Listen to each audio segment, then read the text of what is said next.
जब से कुछ देर पहले तक कराची में दर्जा हरारत 40 जबकि 43 डिग्री महसूस किया गया।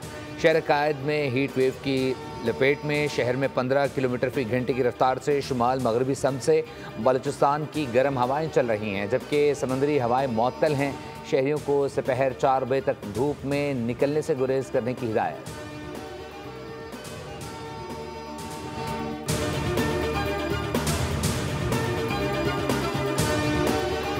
साहिवाल में 5 रोज़ा पोलियो मुहिम का आगाज़। 5,32,722 5 साल से कम उम्र बच्चों को पोलियो से बचाव के कतरे पिलाए जाएंगे।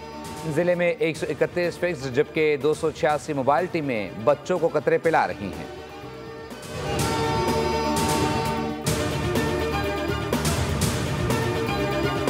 और लाहौर में गैर मुल्की बाशिंदों के इनखला की मुहिम। लाहौर समेत सुबह से अफगानियों समेत 11,000 से ज़ायद गैर कानूनी बाशिंदे रिपोर्ट।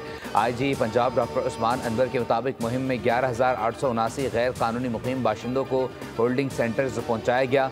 763 गैर कानूनी मुकीम अफराद होल्डिंग पॉइंट्स पर मौजूद हैं।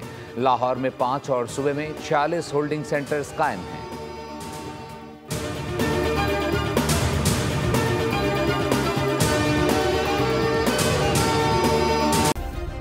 सब्सक्राइब करें और बेल दबाएं ताकि कोई खबर रह न जाए।